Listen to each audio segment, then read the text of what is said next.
আল্লাহ রাব্বুল আলামিন পুরো রূহের জগতে যতগুলো মানুষের রূহ সেখানে ছিল সকলকেই সম্বোধন করে প্রশ্ন করেছেন, আলাস্তু বিরাব্বিকুম, আলাস্তু বিরাব্বিকুম, আমি কি তোমাদের প্রভু নয় নাকি? আমি কি তোমাদের রব নয় নাকি? ক্বালু বালা, ক্বালু বালা, আমরা সকলেই সেই রূহের জগতে সমস্বরে এক বাক্যে সকলে মিলে একসাথে বলেছিলাম, কেন নয়, অবশ্যই আপনি আমাদের রব। সুবহানাল্লাহ, সুবহানাল্লাহ। রূহের জগতে রব্বুল আলামিন দুনিয়ার সকল মানুষের রূহ থেকে তাদের সাক্ষ্য বাক্য নিয়ে নিয়েছেন। আমরা সকলেই ওই আল্লাহকে এক আল্লাহ এবং রব হিসাবে মেনে নিয়ে এসেছি। আলহামদুলিল্লাহ বলে। আন্দারাদম কসবাদন জানম্বরি, আন্দারাদম কসবাদন জানম্বরি, আযহাবা নূর ঈমানাম্বরি। আল্লাহ রাব্বুল আলামিন রূহের জগতে আমাদের থেকে যখন আল্লাহ রব হিসাবে সাক্ষ্য নিয়ে নিলেন, এরপরে আরেকটা জগতে দান করলেন। ওই জগতের আলোচনা আমি এখানেই শেষ করে দিতে চাই। আরো আলোচনা ছিল, দীর্ঘ হয়ে যাবে, আলোচনা শেষ হবে না, এই কারণে এখানে স্টপ করতে চাই। দ্বিতীয় আরেকটি জগৎ আছে, সেই জগতের নাম হলো মায়ের পেট। মায়ের পেট থেকে সকল মানুষ জন্ম নিয়েছে, ঠিক না বেঠিক? এই জগৎকে বলা হয় আলমে আরহাম, মায়ের পেটের জগৎ। এই জগতে সকল মানুষ মায়ের পেটেই আশ্রয় নিয়েছিল, 9 মাস, কেউ 10 মাস। এইভাবে মায়ের পেটে একটা সময় পার করার পরেই এই দুনিয়ার আলো বাতাস দেখেছে, ঠিক কিনা বলে? সকল মানুষের মাঝেও আল্লাহ রাব্বুল আলামিন একজন মানুষকে মায়ের পেট ছাড়া, 2 জন মানুষকে মায়ের পেট ছাড়া দুনিয়াতে দিয়েছেন। বলতে পারবেন তাদের নাম? 1 নম্বরে আদম আলাইহিস সালাম, 2 নম্বরে হাওয়া আলাইহিস সালাম।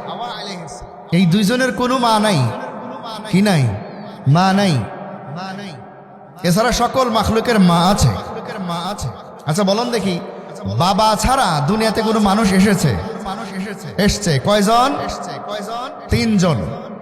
বাবা ছাড়া দুনিয়াতে মানুষ এসেছে কয়জন? 3 জন। 1 নম্বরে আদম আলাইহিস সালাম, 2 নম্বরে মা হাওয়া আলাইহিস সালাম, 3 নম্বরে কে? মাশাআল্লাহ, হযরতে ঈসা রূহুল্লাহ আলাইহিস সালাম। উনি বাবা ছাড়া এসেছেন। তাহলে মা ছাড়াও আল্লাহ রাব্বুল আলামিন দুনিয়াতে মানুষের অস্তিত্ব দিতে পারেন। আল্লাহু আকবার বলেন। বাবা ছাড়াও দুনিয়াতে রব্বুল আলামিন মানুষের অস্তিত্ব দিতে পেরেছেন। মানুষের সামনে এটা বুঝিয়েছেন, ও বান্দা বান্দিরা রে, তোমরা চোখে দেখো মা বাবার মিলনের পরে সন্তান জন্ম দেয়, কিন্তু তোমরা সাথে সাথে এই জিনিসটাও জেনে রাখো, আমি মা এবং বাবা ছাড়াও মানুষের অস্তিত্ব দিতে পারি। আল্লাহু আকবার। সকল ক্ষমতার মালিক কে? আল্লাহ, ওই মহান আল্লাহ। মায়ের পেটের মধ্যে একটা জগৎ দিয়েছিলেন আল্লাহ রাব্বুল আলামিন। যেই মার যেই পেটের মধ্যে যেই সন্তান দিয়েছেন, মায়ের যেই স্বভাব ছিল, মায়ের যেই চরিত্র ছিল, ওই রকম তার পেট থেকে সন্তান জন্ম নিবে, ঠিক কিনা বলে? অধিকাংশ ক্ষেত্রে এটাই হয়।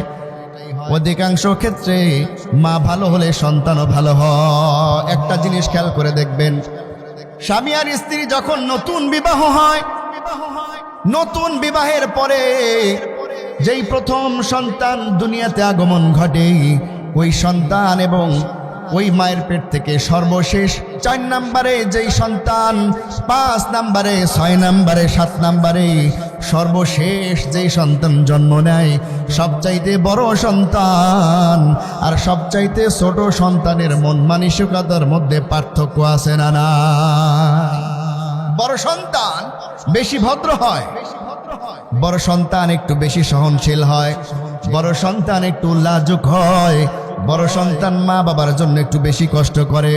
প্রথম তার মা বাবার জন্য খেদমতটা বড় ছেলেই বড় মেয়েই করে থাকে, ঠিক না ভাই? ঠিক বলেন। কারণ হলো একজন মহিলা, একজন মেয়ে যখন বিবাহ হয়ে পরের ঘরে চলে আসে, এই মেয়ের মধ্যে, নতুন বউয়ের মধ্যে অত্যন্ত লজ্জা থাকে, ঠিক না ভাই? ঠিক।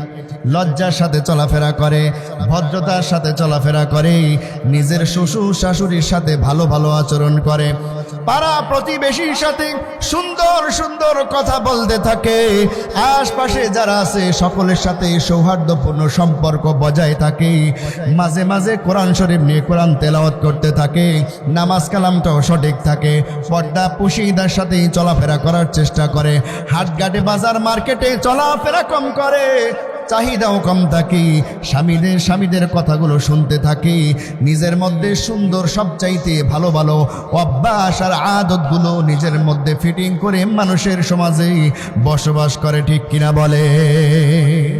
এই জন্য ওই প্রথম সন্তানের মধ্যে মায়ের যেই ভালো চলা চরিত্র সেগুলো প্রবেশ করে, এই জন্য ভালো সন্তান জন্ম দিতে পারে। কিন্তু দিন যতই গড়াইতে থাকে, এই নতুন বইয়ের লজ্জা ধীরে ধীরে কমে যায়, শ্বশুরের সাথে খারাপ আচরণ চলে আসে, শাশুড়ির সাথে সাপে আর নেউলের মতো সম্পর্ক হয় কি হয় না বলেন? অনেক বউ শাশুড়ির যুদ্ধ লেগে যায়, 3-4 বছর পরে এই বউ বলে, তুমি তোমার ঘরে আমি আর ভাত খাবো না যদি তুমি আমাকে জুদা করে না দাও। আছে না নাই? শ্বশুর শাশুড়ির বিরুদ্ধে অভিযোগ, স্বামীর কান ঝালাফালা করে দেয়। প্রত্যেকটা রজনীতে স্বামী বেচারা যখন সারাটা দিন মাঠঘাটে বাজারে ব্যবসা বাণিজ্য আর কর্ম করে যখন ঘরে আসে, স্ত্রীর এই গুডুর মুডুর কথা শুনতে শুনতে বিরক্ত হয়ে যায়, আছে না নাই? এমত অবস্থায় এই বউয়ের ঘর থেকে, এই বউয়ের পেট থেকে যেই সন্তান জন্ম নেয়, এই সন্তানগুলো আগের সন্তানের চাইতে একটু বেশি দুষ্ট হয়। তাহলে সহজভাবে পর্দার অন্তরালে মা বোনেরা যারা শুনছেন, একটু কান লাগায় শুনেন, আপনাদের কাজে আসবে। ও মা ও বোনেরা, আপনি যখন বর্তমান আপনার স্বামীর ঘরে 10 বছর আগে, 20 বছর আগে যখন নতুন শাড়ি, লাল শাড়ি পরিধান করে স্বামীর ঘরে এসেছিলেন, কত আনন্দ হই হুল্লোড় চলছিল। ওই সময় আপনার যে অবস্থান, আজকের অবস্থানের মধ্যে কিন্তু অনেক ডিফারেন্স হয়ে গেছে। ওই সময় আপনাকে সকলেই দেখতে এসেছে, এই বাড়ির মানুষ, ওই বাড়ির মানুষ, পাড়া প্রতিবেশীর মানুষ সকলেই আপনাকে দেখতে এসেছে, আপনার সাথে 2-4টি কথা বলে পাড়ার মধ্যে আপনার সুনাম গিয়ে বেড়াইছে। অমুকের ছেলের বউ দেখে আসলাম, মাশাআল্লাহ অনেক ভালো। যাওয়ার পরে বসতে দিয়েছে, পান খাইতে দিয়েছে, অনেক সুন্দর সুন্দর কথা বলেছে। ও মা বোন, আজকে আপনার অবস্থান কেমন? নিজেই একটু নিজেকে প্রশ্ন করে দেখেন না, আজকে কি আপনার নামে পাড়ার মধ্যে সুনাম গায় নাকি আপনার বদনাম গায়? ই আমানত চন্দের রোজে নাজদে মাস, ই আমানত চন্দের রোজে নাজদে মাস, দর হাকিকত মালিকে হর শাই খোদাস। আল্লাহ কিন্তু আপনাকে খারাপ হিসাবে সৃষ্টি করেন নাই, আল্লাহ কিন্তু আপনাকে চরিত্রহীনা বলে সৃষ্টি করেন নাই। আপনার মধ্যে ভালো সিফত ছিল, আপনার মাঝে ভালো গুণাবলী ছিল। আপনাকে একটু দেখেন, বিবাহের প্রথম 1 বছর আপনার মাঝে কত সুন্দর সিফত ছিল, কত সুন্দর সুন্দর জ্ঞান ছিল, আপনার ভিতরে কত সৌহার্দ্যপূর্ণ সিফতগুলো ছিল। শ্বশুরের শাশুড়ির সাথেই কত সুন্দর সুন্দর ভালো ব্যবহার করেছেন। 10 বছর পরে, 7 বছর পরে, 15 বছর পরে কি হলো গো মা? আপনার মাঝ থেকে সেই গুণগুলো আজকে হারিয়ে গেল কেন? আপনার মাঝে কিন্তু ভালো গুণগুলো এখনো রয়েছে, আপনার মাঝে কিন্তু এখনো শাশুড়ির সাথে ভালো সম্পর্কের গুণ এখনো রয়েছে, কিন্তু শয়তান আপনার মাঝে ওয়াসওয়াসা দিয়ে তাদের থেকে অনেক যোজন দূরে ঠেলে দিয়েছে, ঠিক কিনা বলে? ও আমার সম্মানিত মা ও বোনেরা, আপনারা যদি ভালো হয়ে যান, আপনাদের মাঝের সেই ভালো সিফতগুলো আবারও জাগ্রত করতে পারেন। আপনার পেট থেকে আজও, আপনার উদর থেকে আজও আব্দুল কাদের জিলানী রহমাতুল্লাহি আলাইহির মতো আল্লাহর পাক্কা ওলি জন্ম নেওয়া সম্ভব, ঠিক কিনা? এই জন্য নিজে ভালো খান, নিজে ভালো পথে চলেন, নিজের জবান দিয়ে ভালো ভালো কথাগুলো বের করেন, নিজের চোখ দিয়ে ভালো ভালো জিনিসগুলো দেখেন। এমন যদি হয় আপনি টিভির সামনে বসেছেন, ভারতীয় সিরিয়াল এসে গেছে, স্টার জলসা জি বাংলা দেখছেন, একটা নাটক দেখতেছেন, আপনার জন্য আপনার স্বামী ডাক দিছে, আসো না গো একটু ভাত বেড়ে দাও, আমার কাজ আছে, একটু ভাতটা বেড়ে দাও, খেয়ে চলে যাব।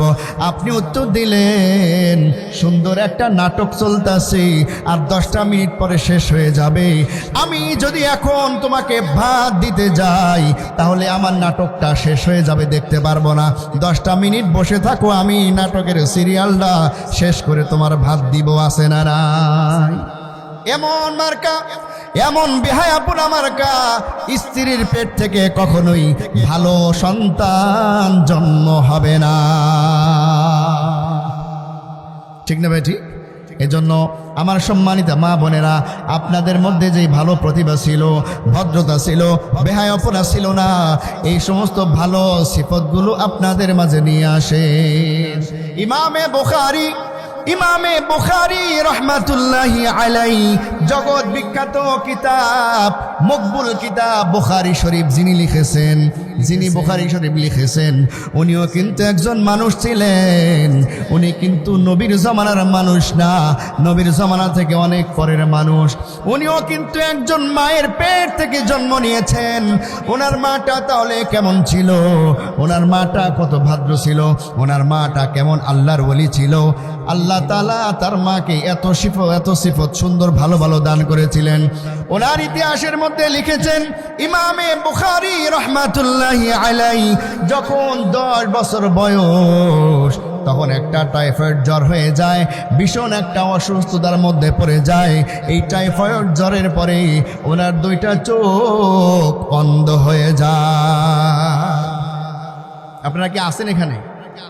নাকি কবরস্থানে ওয়াজ করতেছি দেখে আপনারাও কবরস্থানের মতো ঠান্ডা হয়ে থাকবেন? লিল্লাহি তাকবীর। হ্যাঁ, মাঝে মাঝে আল্লাহর নাম নেব, ইনশাল্লাহ ঘুম ছেড়ে যাবে ইনশাল্লাহ। শীত লাগতেছে বেশি, দেখি কার কার শীত লাগতেছে হাত উঠান দেখি। যাদের শীত লাগতেছে চাদর থেকে হাত বাড়ায়েন না। কার কার লাগতেছে না হাত উঠান দেখি। আল্লাহু আকবার, আল্লাহু আকবার, লিল্লাহি তাকবীর। শীত নাই মাশাআল্লাহ, সব দিকে পর্দা আছে। ইমামে বুখারী রাহমাতুল্লাহি আলাইহি 10 বছর বয়সে চোখ অন্ধ হয়ে যায়। ইমাম বুখারীর আম্মা জান আল্লাহর কাছে প্রতিদিন দোয়া করেন, ওগো আল্লাহ, তুমি তো সকল মানুষের চাহিদা পূরণ করে থাকো, যার যখন যেই জিনিসের প্রয়োজন আপনি তো পূরণ করে থাকেন। ও রব, আমার সন্তান অন্ধ হয়ে গিয়েছে, আপনার ভান্ডারে তো চোখের অভাব নাই।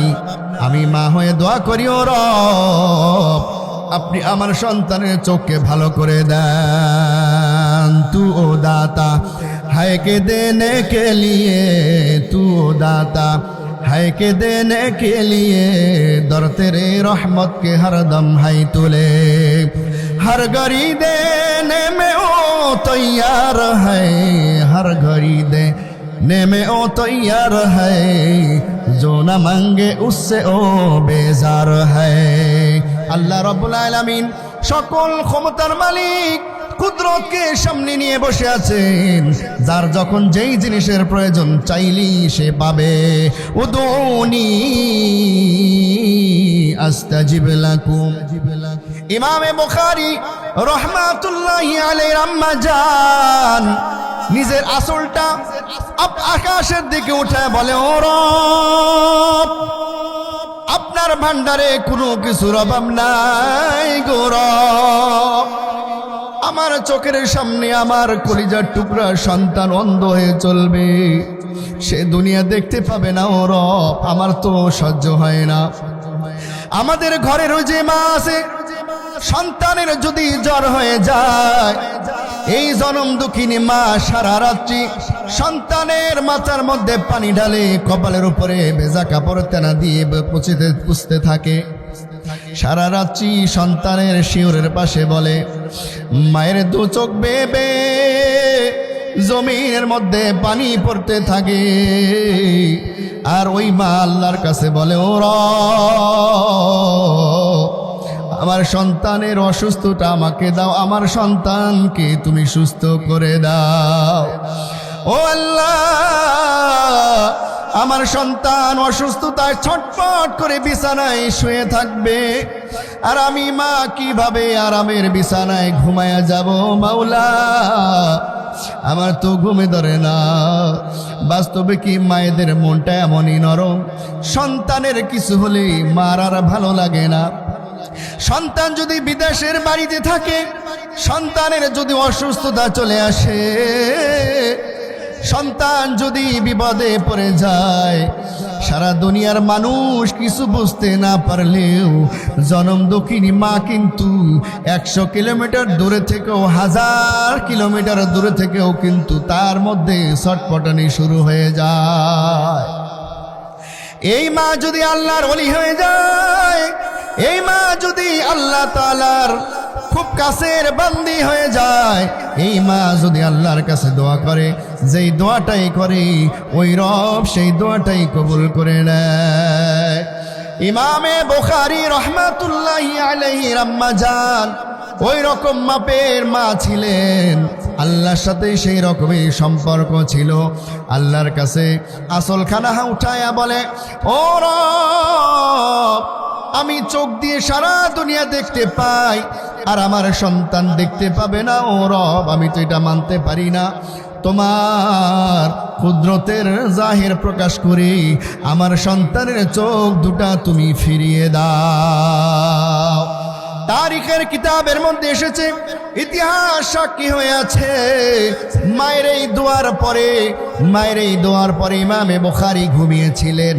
উনি স্বপ্ন দেখলেন এরকম ধবধবা সাদা একটি জুব্বা পরিহিত মানুষ, মাথায় পাগড়ি মাথায় দিয়ে, সুন্দর শুভ্রধারী, সুন্দর একটা স্ট্রাকচারওয়ালা মানুষ স্বপ্নের মধ্যে তার কাছে এসে তার এই চোখের উপরে হাত বুলাইয়া দিল। চোখের উপরে একটু হাতকে বুলাইয়া দেওয়ার সাথে সাথে ইমামে বুখারী দুনিয়ার সব কিছু আগের চাইতে আরো বেশি দেখা শুরু হয়ে গেছে। আন্দার আদম কাজবানন জানাম্বুরি আযহাবা নূরে ঈমানাম্বুরি। ইমামে বুখারী রাহমাতুল্লাহি আলাইহির চোখ এত বেশি জ্যোতি ফিরিয়ে পেয়েছিলেন, এত বেশি উনি দেখতে পাইতেন। ইতিহাসে লিখেছেন, চাঁদের আলোতে বসে বসে উনি বুখারী শরীফের অনেক হাদিস উনি লিখতে পেরেছেন। আল্লাহু আকবার বলেন। সকল ক্ষমতার মালিক কে? আল্লাহ তাআলা চাইলে সবকিছুই পারেন। উনি অন্ধ ছিলেন, কিন্তু মায়ের দোয়ার কারণে উনি চোখের জ্যোতি এমন পেয়েছেন, শুধু তাই নয়, আগের চাইতেও আরো 10 গুণ বেশি জ্যোতি পেয়েছেন। সুবহানাল্লাহ। আল্লাহ তাআলা তার কুদরত প্রকাশ করে দিয়েছেন এখানে মায়ের দোয়ার কারণে। কিসের কারণে? মায়ের দোয়ার কারণে। মায়ের দোয়া সন্তানের জন্য পর্দা ছাড়া লেগে যায়। এই দৃষ্টান্ত হাদিস শরীফের মধ্যে আরো অনেক এসেছে। আমি যদি সেদিকে বলতে যাই আমার কথা শেষ হবে না। মায়ের দোয়া যেমন লাগে, মায়ের বদদোয়াও কিন্তু সেই রকম লেগে যায়। আমি সেদিকে যাব না। সহিহ হাদিস দ্বারা অনেক ঘটনা এসেছে, আল্লাহ রসুল অনেকভাবে আমাদেরকে বুঝিয়েছেন। আল্লাহ রসুল সাল্লাল্লাহু আলাইহি ওয়াসাল্লাম হাদিস শরীফের মধ্যে বলেছেন, এক সাহাবী রসুলের কাছে এসে প্রশ্ন করেন, ইয়া রাসূলুল্লাহ, আমি আমার জীবনে সবচাইতে দাম দিব কাকে, আমি আমার জীবনে সবচাইতে খেদমত করব কাকে? আল্লাহ রাসূল সাল্লাল্লাহু আলাইহি ওয়াসাল্লাম তখন বললেন, তুমি সবার আগে খেদমত করবা তোমার মায়ের। সুবহানাল্লাহ। সাহাবী প্রশ্ন করলেন, অতঃপর কার খেদমত করব? তখনও আল্লাহ রাসূল বললেন, তোমার মায়ের। সাহাবী আবারও প্রশ্ন করলেন, আমি সবার প্রথম বেশি বেশি খেদমত করব কার? এই 3 নাম্বার প্রশ্নের উত্তর রাসূল বললেন, তোমার মায়ের। চতুর্থবার যখন প্রশ্ন করলেন আল্লাহ রাসূল সাল্লাল্লাহু আলাইহি ওয়াসাল্লাম তখন বললেন, এরপরে খেদমত করবা তোমার বাবা। তাইলে মায়ের সম্মান বৃদ্ধি করে দিয়েছেন আল্লাহ রাসূল 3 গুণ। কয় গুণ? 3 গুণ। বাবার 1 গুণ। সবচাইতে বেশি কষ্ট তিতিক্ষা ত্যাগ সহনশীল হয় মা। সন্তান যখন ছোট্ট, হাঁটতে পারে না, নিজের পায়খানা প্রস্রাব নিজে পরিষ্কার করতে পারে না, বাড়ির এক কোণার মধ্যে গিয়ে পায়খানা করে ফেলছে। সন্তান পায়খানা করে শুধু বসে থাকে নাই, এই পায়খানা নিজের শরীরে মেখে নিয়েছে। মায়ে ব্যস্ততার কাজের মধ্যে লেগে আছে। বাবা যখন বাহির থেকে ঘরে ঢুকলো, বাড়ির মধ্যে ঢুকে দেখলো এক কোণার মধ্যে সন্তান নাপাক দিয়ে ভরে আছে। বাবা তখন সাথে সাথে সন্তানকে ধরতে যায়, ধরতে গিয়ে দেখে তার শরীরেও পায়খানা লেগে আছে। সাথে সাথে চিল্লানি দেয়, কোথায় গেল গো, তুমি কোথায় আছো? তোমার সন্তান কি অবস্থায় পড়ে আছো দেখো না একটু। বাবা তখন 2 আঙ্গুল দিয়ে কোন রকম হাতটা একটু ধরে, হাতটা ধরে দূর থেকে একটু দাঁড় করায়, দূর থেকে বলে, তুমি এটা কি করেছো? এটা তো নাপাকি লেগে নিয়েছো, সি সি সি, এগুলো কি করেছো? গো তুমি কোথায় গেছো, তাড়াতাড়ি আসো, তাড়াতাড়ি এসে দেখো তোমার সন্তান কি করেছে। বা তখন সকল ব্যস্ততার কাজগুলো ফেলে এই সন্তানের কাছে ফিরে আসে। মা কিন্তু বাবার মতো না। বাবা যেমন 2টা আঙ্গুল দিয়ে কোনো রকম হাতটা ধরে রেখেছে, মা কিন্তু শুধু 2 আঙ্গুল দিয়ে ধরে না, মা এসে দৌড়ে এসে জড়ায়া ধরে সন্তানকে চুমু দেয়, আছে না না? মা সন্তানকে নাপাকি আছে না নাই এগুলো দেখে না। মা সাথে সাথে পাঞ্জা করে ধরে নিয়ে টিউবওয়েলের কাছে যায়, পানির কাছে যায়, সুন্দর করে ধুয়ে পরিষ্কার করে সুন্দর কাপড় দিয়ে মুছে আতর আর সেন্ট দিয়ে মাখিয়ে সুন্দর একটা সুঘ্রাণ তৈরি করে তারপরে সন্তানকে ছেড়ে দেয়। ঠিক না ভাই? ঠিক বলে। এজন্যই আল্লাহ রাসূল মায়ের সম্মান দিয়েছে 3 গুণ। ও আমার উম্মতেরা রে, আল জান্নাতু তাহাতু আকদামিনা, জান্নাত হলো তোমার মা বাবার পায়ের নিচে। রব্বুল আলামিন মায়ের এই পেটের জগৎকে দ্বিতীয় জগৎ করে আমাদেরকে অস্তিত্ব দিয়েছিলেন। মায়ের পেটের মধ্যে আমরা ছিলাম। মায়ের পেটের মধ্যে যখন ছিলাম 7 মাস 8 মাস যখন মায়ের পেটে আমরা সন্তান ছিলাম, মা কত রাত ঘুমাতে পারে নাই। মা একটু কাক চক্ষু লেগে গেছে, একটু ঘুমাইছে মাত্র, সাথে সাথে পেটের মধ্যে সন্তান পা দিয়ে কলিজার মধ্যে লাথি মেরেছে। মার ঘুমাইতে পারে নাই, শোয়া থেকে টস করে বসে পড়েছে, পেট ধরে 2 চোখের পানি ছেড়ে দিয়েছে, কান্দে, পেটের ব্যথায় কান্দে, কলিজা ছিঁড়ে যাওয়ার মতো হয়ে গেছে। মা কাউকে বলতেও পারে না, স্বামীকেও ডাকে না, স্বামীকে অভিযোগ করে না তোমার সন্তান আমার পেটের মধ্যে থেকে আমার কলিজায় লাথি মেরেছে, এটা বলতে পারে না। মা কাউকে অভিযোগ দেয় না। মা শুধু 2 চোখের পানি টপকে টপকে ফেলে আর আল্লাহকে বলে, ওগো আল্লাহ, আমার সন্তান কোনো পরিবেশ বুঝে নাই, আমার কলিজায় আঘাত দিয়েছে। আল্লাহ, আমি এর কোনো প্রতিদান চাই না, আমার সন্তানকে তুমি সুস্থ রেখে দিও। না জানি ওর কি কষ্ট হয়েছে, কোন কষ্টের কারণে সে আমাকে আমার কলিজায় লাথি মেরেছে। ও রব, আমার সন্তানকে তুমি সুস্থ করে দিও, আমার সন্তানকে তুমি শান্তির ব্যবস্থা করে দিও। तू को जाओ सुन्नते अहमद को जा तू को जाओ सुन्नते अहमद को जा बा मुहम्मद कैशावद निस्बतरा। এই মায়ের পেটের জগৎ থেকে যখন সন্তান দুনিয়াতে চলে আসে, এমন সন্তান অনেক রয়েছে। দুনিয়াতে এসে স্ত্রী যখন পেয়ে যায়, বিবাহ শাদী যখন করে ফেলে, এই মাকে নিজের এই নওজওয়ানি যুবক বয়সে এই মাকে সে বারবার কষ্ট দেয়, আসে না নাই সন্তান। আল্লাহ রাব্বুল আলামিন আমাদের এই যুব সমাজকে হেদায়েত দান করুক, বলেন আমিন। বলতেছিলাম দ্বিতীয় জগৎ হলো মায়ের পেটের জগৎ। মার গুণাবলী যেমন হবে সন্তানের মধ্যে ওই রকমই সিফত এসে যাবে। মা যদি ভালো হয় সন্তানও ভালো হবে, মা যদি বেহায়া হয় খারাপ হয় তার সন্তানও বেহায়া আর খারাপ তৈরি হবে। দুই নম্বরে জগৎ, এখানে আমি টানবো আল্লাহ রাব্বুল আলামিন তিন নম্বরে জগৎ দিয়েছেন দুনিয়ার জগৎ। হুয়াল্লাযী খালাকাকুম মিন তুরাবিন সুম্মা মিন নুতফাতিন সুম্মা মিন আলাকাতিন সুম্মা ইউখরিজুকুম তিফলা। আল্লাহু আকবার, নারায়ে তাকবীর। ঘুমে ধরেছে? ঘুমানো যাবে না। শয়তান চাইবে চোখটা একটু লাগায় দিতে। আশপাশে আপনার বন্ধু বসেছে, একটু কুরুস কুরুস কথা বলার জন্য তশকিল করবে, কিন্তু কোনো দিকে মনোনিবেশ করা যাবে না। কষ্ট করে এই যে পরিবেশ গতকালও ছিল না, কি বলেন ছিল, আগামীকালও থাকবে না, এই একটা আয়োজনের কারণে অসংখ্য ওলামায়ে কেরামের পদচারণা হয়েছে, মাদ্রাসার ছাত্রদের আগমন হয়েছে।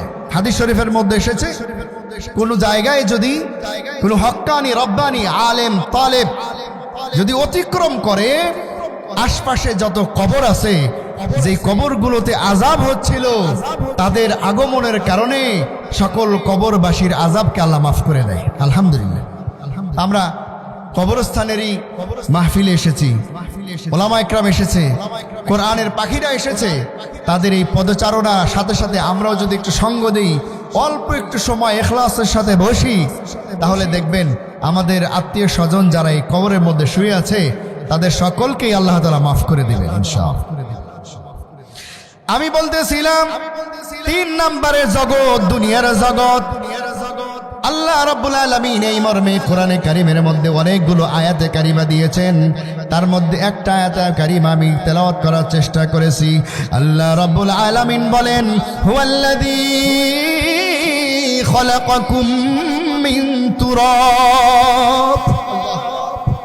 আল্লাহ রাব্বুল আলামিন বলেন, ও দুনিয়ার মানুষ, তোমরা কিসের অহংকার করো, কিসের দেমাগ দেখাও, কিসের কারণে কোরআনকে পিছে ফেলে সামনের দিকে চলো, কিসের অহংকারে আমার হুকুমকে পিছনে ফেলে তোমার তাকাব্বুরের সাথে তুমি চলতে থাকো। ও মানুষ, তোমাদেরকে আমি সৃষ্টি করেছি মাটি থেকে।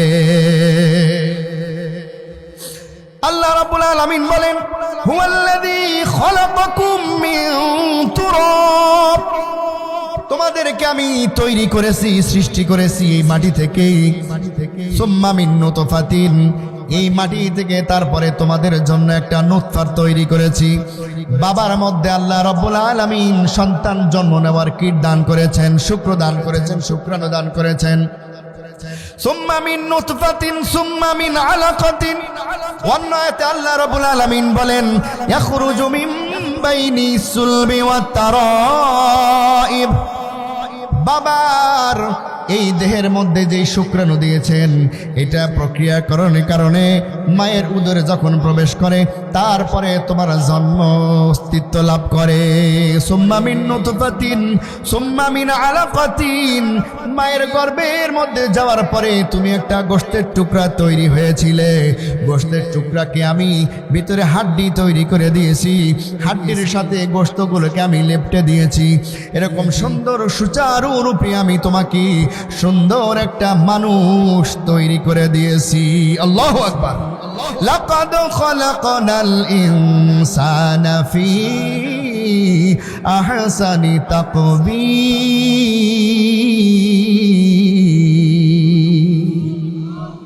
আল্লাহ রাব্বুল আলামিন বলেন, এই দুনিয়াতে তুমি এসে আমাকে ভুলে গিয়েছো। তুমি তো বাবার শরীর থেকে এসেছো, এক ফোঁটা নাপাক পানি থেকে তোমার তৈরি হয়েছে। ও মানুষ, তোমার অস্তিত্ব দিকে একটু তাকাও। তুমি কি ছিলে, তার থেকে তুমি তৈরি হয়েছ। তুমি নাপাক পানি ছিলে, আজকে সুন্দর সুঠাম দেহের অধিকারী হয়েছ। ও মানুষ, তুমি যা করছো এটা কিন্তু ঠিক হইতেছে না। আমাদের একটা দৃষ্টান্ত হাকিমুল উম্মাত মুজাদ্দিদ মিল্লাত আশরাফ আলী থানভী রাহমাতুল্লাহ আলাইহি তার কিতাবের মধ্যে একটি ঘটনা নিয়ে এসেছেন। আমি ওই দৃষ্টান্ত থেকে একটা ঘটনা বলি। হাকিমুল উম্মাত মুজাদ্দিদ মিল্লাত আশরাফ আলী থানভী রাহমাতুল্লাহ আলাইহি একটি ঘটনা বলেছেন। উনি বলেছেন, একটা রাজা ছিল। এই রাজা মাঝে মাঝে দেশের বিভিন্ন জায়গায় সফরে যাইত। এই রাজা একজন বান্দা ঠিক করেছিল, গোলাম ঠিক করেছিল, কাজের ছেলে। থানভী রাহমাতুল্লাহি আলাইহি এই কাজের ছেলেকে বলেছে, আমার এই ঘোড়া যখন সামনে সামনে চলবে, তুমি পিছনে এই ঘোড়া নিয়ে আসতে থাকবে। আমার ঘোড়া থেকে মূল্যবান মূল্যবান জিনিস যদি পড়ে যায়, তাহলে তুমি সেগুলা ধারণ কইরো। এই কাজের লোকের জ্ঞান যে অনুযায়ী, সে অনুযায়ী সে রাজার ঘোড়ার পিছে পিছে চলতেছে। চলতে চলতে এক সময় দেখলো রাজার ঘোড়া থেকে একটা চাদর পড়ে গেছে।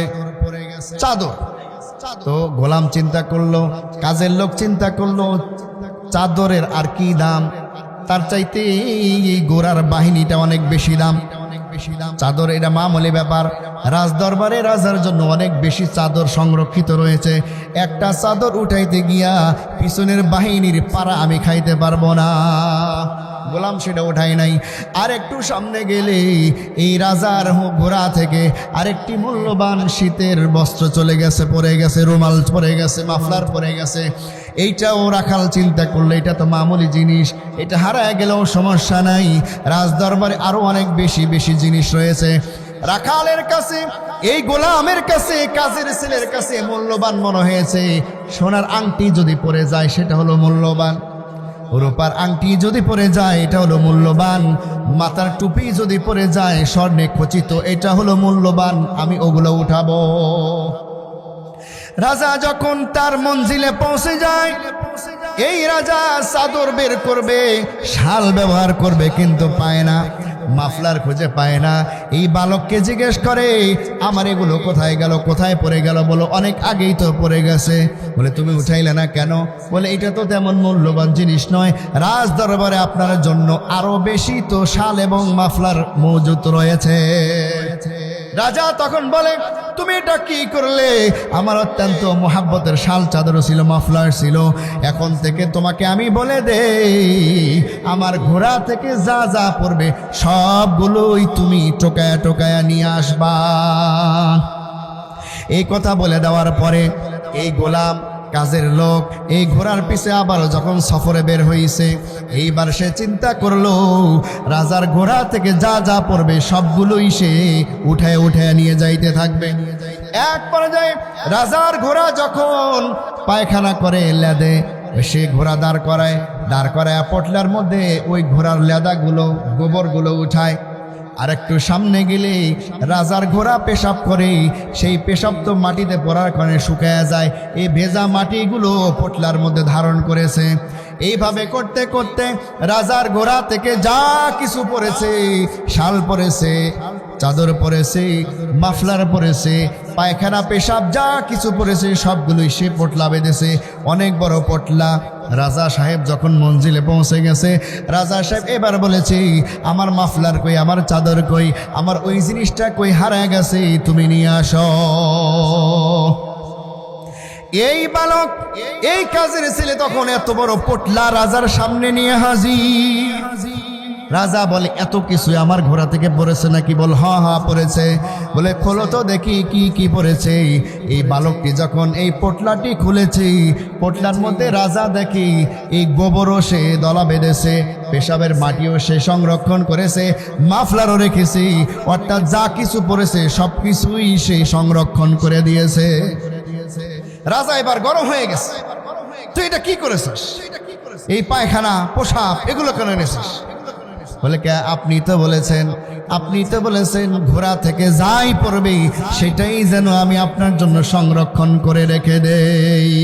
সারে দুনিয়া হো মুখালিফ, सारी दुनिया हो मुखालिफ, कुछ नहीं नुकसान है, गम नहीं है डर नहीं है, जब मेरे रहमान है। अल्लाह रब्बुल आलमीन पवित्र कलामुल्लाह शरीफের মধ্যে বলেছেন কুলু ওয়াশরাবু, কুলু ওয়াশরাবু ওয়ালা তুসরিফু। ও আমার বান্দা বান্দিরা রে, তোমরা দুনিয়াতে গিয়ে আমার দেওয়া রিজিকগুলো তোমরা ভক্ষণ করো। ও বান্দা ও বান্দিরা রে, দুনিয়ার জমিনে আমার দেওয়া সুন্দর সুস্বাদু পানি তুমি পান করতে থাকো। আল্লাহ রাব্বুল আলামিন আমাদেরকে খাইতে বলেছেন, আমাদেরকে পানাহার করতে বলেছেন। এই কথা শোনার পরে আমরা যে খাওয়া শুরু করেছি, মওত পর্যন্ত খাইতেছি, কিন্তু দুঃখের বিষয় হলো ওই রাজা যাবত বলেছে আমার ঘোড়া থেকে যা কিছু পড়বে তোমরা সংরক্ষণ করবে। আমরা বান্দা বান্দিরা সেই রকম হয়ে গেছি, দুনিয়াতে এসে এমন খাওয়া শুরু করেছি, কোনটা হালাল কোনটা হারাম, কোনটা জায়েজ কোনটা না জায়েজ এগুলোকে পার্থক্য করি না, শুধু পাই তো খাই, আছে না নাই? সুদ খাওয়া লোক আমাদের সমাজে আছে না নাই? ঘুষ খাওয়ার লোক আছে না নাই? তাহলে দেখেন, লোভে পড়ে গেছি, যা কিছু পাইতেছি খাইতেছি। অথচ আল্লাহ রাব্বুল আলামিন কালামুল্লাহ শরীফের মধ্যে ইরশাদ ফরমাইছেন কুলু মিন তাইয়্যিবাত, কুলু মিন তাইয়্যিবাতি মা রাযাকনাকুম। ও আমার বান্দা বান্দিরা রে, দুনিয়ার মধ্যে অনেক খাবার জিনিস পাইবা, কিন্তু সব কিন্তু খাবা না, শুধুমাত্র হালাল এবং পবিত্র জিনিসগুলোই খাবা। ঠিক না ভাই? ঠিক। সেজন্য হারাম খাওয়া যাবে না, ঘুষ খাওয়া যাবে না, সুদ খাওয়া যাবে না। কিন্তু অত্যন্ত পরিতাপ আর দুঃখের বিষয় হলো ব্যবসায়ীরা আজকে দোকান করতেছে, কিস্তি নিতেছে, হারামের উপরে চুক্তি করে দোকান চালাইতেছে, আছে না নাই? ব্যবসা ছিল হালাল, কিস্তির টাকা ঢুকাইয়া পুরা দোকানটাকে হারাম বানায় ফেলতেছে। ব্যবসা ছিল হালাল, তার কারখানার মধ্যে হারাম কিস্তির মাল ঢুকাইয়া টাকা ঢুকাইয়া ইনভেস্ট কইরে পুরা ব্যবসার কারখানাকে হারামে রূপান্তর করে দিয়েছে। নুদানম কোদামি সুখুন গুয়ামাত, নুদানম কুদামি সুখুন গুয়ামাত, কেওয়ালা তরিজা চেমন গুয়ামাত। কোন কথা বললে আপনাদের বুঝে আসবে? কোন কথা বললে এই ঘুষ থেকে ফিরে আসব? কোন কথা বললে এই সুদের কারবার থেকে ফিরে আসবো? বুঝে আসে না। আল্লাহ তাআলা আমাদেরকে মুখ দিয়েছে তো খাইতেছি, এই দুনিয়ার জীবনকে আমরা কলুষিত করে ফেলতেছি।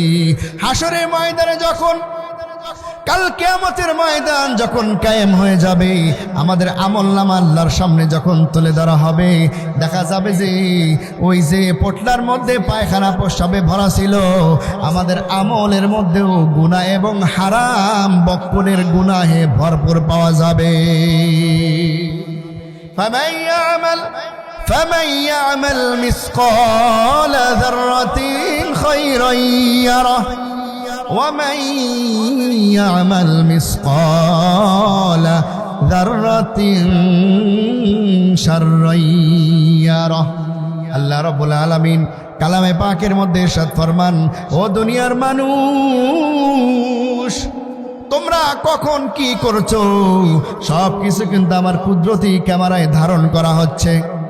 আমার ফেরেশতারা তোমার এই আমলগুলোকে লিখছে। কিরামান কাতিবিন ইয়ালামুনা মা তাফআলুন। আল্লাহ রাব্বুল আলামিন বলেন, তুমি যখন ঘুষ খাই খাইতেছো, তুমি যখন সুদ খাইতেছো, তুমি যখন হারাম পথে চলতেছো, আমার সম্মানিত লেখক ফেরেশতা কিন্তু তোমার এই আমলগুলো লেখা হচ্ছে। হাসরের ময়দানে যখন তোমার আমল খোলা হবে, فأما من أوتي كتابه بشماله فيقول يا ليتني لم أوت كتابيه। হাসরের ময়দানে যখন তোমাদের আমলনামা খোলা হবে, দেখা যাবে শনিবারের দিন সারাদিন গুনাহের কাজে ব্যস্ত ছিলে, এক ওয়াক্ত নামাজ পড়ার সময় সে পায় নাই। রবিবারের দিন যখন খোলা হবে, সারাদিন সে গুনাহের কাজে ব্যস্ত ছিল, এক ওয়াক্ত নামাজ পড়ার টাইম সে বের করতে পারে নাই। এমন এভাবে সোম মঙ্গল বুধ বৃহস্পতি শুক্র, এভাবে শুক্রবার পর্যন্ত আসবে, শুধু গুনাহ আর গুনাহ, গুনাহ আর গুনাহ, নাফরমানি আর নাফরমানি। ওই শুক্রবারে দুপুরে শুধু 2 রাকাত জুমার নামাজের অস্তিত্ব পাওয়া যায়, আছে না নাই? কিছু মুসল্লি আছে, তাদেরকে বলা হয় 8 মুসল্লি। কি মুসল্লি? মুসল্লি আছে 8 মুসল্লি, খাট মুসল্লি, বছরি মুসল্লি। 3 প্রকারের মুসল্লি আছে। একটা হলো 8 দিন পর পর শুধু জুমার নামাজ, আছে না নাই? কিছু মানুষ সারা সপ্তাহে মসজিদের ধারে কাছেও যায় না, জুমার দিন ওই 2 রাকাতের জন্য মসজিদে যায়। এই মুসল্লিকে বলা হয় 8 মুসল্লি, 8 দিন পরে পরে আল্লাহর ঘরে হাজিরা দেয়। আর একটি হলো খাট মুসল্লি, নামাজ পালাম পড়ে না, জুমাও পড়ে না, ঈদের নামাজও পড়ে না, শুধুমাত্র মানুষ মারা গেলে জানাজার নামাজ পড়ে, আসে না না? জানাজা নামাজে সে হাজির, আর নামাজের খবর নেই। এদেরকে বলা হয় খাট মুসল্লি, খাটে করে যে নামাজে আসে ওখানে। 3 নাম্বার মুসল্লি ওর বছরে মুসল্লি, 5 ওয়াক্ত নামাজ পড়ে না, জুমার নামাজও পড়ে না, জানাজা নামাজও পড়ে না, শুধু বছর গেলে ঈদের জামাতে হাজির হয়, ঈদের নামাজ পড়ে শুধু। এই মুসল্লি হওয়া যাবে? কাল কিয়ামতের ময়দানে যখন আমলনামা দেখানো হবে, তখন সে নিজেই দেখতে পাবে তার আমলের মধ্যে নামাজ নাই, জাহান্নামের ফয়সালা হয়ে যাবে। তখন জান্নাতি মানুষ, আমাদের পরিচিত মানুষ, তারা ওই জাহান্নামের মধ্যে দেখতে পাবে আমাদের পরিচিত ওই যে অমুক জাহান্নামের মধ্যে পড়ে আছে। তখন জিজ্ঞেস করবে, তুমি কেন জাহান্নামে গেলা? তুমি কেন জাহান্নামের মধ্যে গেলা? তখন এই লোক উত্তর দিবে, ওয়ালাম নাকু মিনাল মুসাল্লিন। ও ভাই, দুনিয়াতে তুমি অনেকবার বলেছো জানো আমি নামাজে যাই, মসজিদে যাই, নামাজ আদায় করি, কিন্তু আমি নামাজই ছিলাম না, আমি নামাজ পড়ি নাই। ওয়ালাম নাকু মিনাল মুসাল্লিন আনিল মুজরিমিন। এই সমস্ত জাহান্নামীকে প্রশ্ন করবে পরিচিত মানুষেরা, তুমি কেন জাহান্নামে গেলা? তখন সে বলবে, দুনিয়ার জমিনে আমি নামাজি ছিলাম না, লাম নাকু মিনাল মুসাল্লিন, আমি মুসল্লি ছিলাম না, নামাজ পড়তাম না, ওই অপরাধে আজকে আমি জাহান্নামে চলে এসেছি। নাউজুবিল্লাহ বলেন। দর্দ দিলাম কিসসে কাহूं, दर्द दिलम किससे कहूं, हुई तो गम खार नहीं, ऐ खुदा तेरे सिवा कोई मददगार नहीं। আল্লাহ তাআলা যদি হেদায়েত না রাখে আমরা কিন্তু হেদায়েত পাবো না, ঠিক না ঠিক বলেন? হেদায়েতের মালিক কে? অনেক ভাই ঘুমাইছে দেখতেছি, মাথাটা নিচের দিক চলে গেছে। একটু আল্লাহর নাম নিলে কি কষ্ট লাগবে? রাজি আছেন ইনশাল্লাহ? আপনার পাশে যে আছে কাইনিয়া দিয়ে একটা গুতা মারেন, এবার এমন জোরে গুতা দিয়েন না 3 হাত দূরে পড়ে যায়। অপরিচিত মানুষ এবার দিয়েন না, যদি পরিচিত হয় দেখতেছেন চুপচাপ ঘুমাইতেছে, আস্তে করে মেরে দেন। এটা মোহাব্বতে পড়েন, লা ইলাহা ইল্লাল্লাহ, লা ইলাহা ইল্লাল্লাহ, লা ইলাহা ইল্লাল্লাহ, লা ইলাহা ইল্লাল্লাহ। जन्नत दो ज़ुख से या रब क्या करूं, जन्नत दो ज़ुख से या रब क्या करूं, आरज़ू है मैं तुझे देखा करूं। ला इलाहा इल्लल्लाह, ला इलाहा इल्लल्लाह। আসমানের মালিক যে আল্লাহ, জমিনের মালিক, জোরে আসমানের মালিক যে আল্লাহ, জমিনের মালিক, সাগরের মালিক যে আল্লাহ, পাহাড়ের মালিক। লা ইলাহা ইল্লাল্লাহ, লা ইলাহা ইল্লাল্লাহ, লা ইলাহা ইল্লাল্লাহ, মুহাম্মাদুর রাসূলুল্লাহ সাল্লাল্লাহু। আমার সময় আরো আধা ঘন্টা রয়েছে। এই আধা ঘন্টার মধ্যে আমার সামনে আরো 2টা পয়েন্ট রয়েছে। দুনিয়ার এই জগতে আলোচনা করতে গেলে কমপক্ষে 5 ঘন্টা সময় লাগবে। কয় ঘন্টা?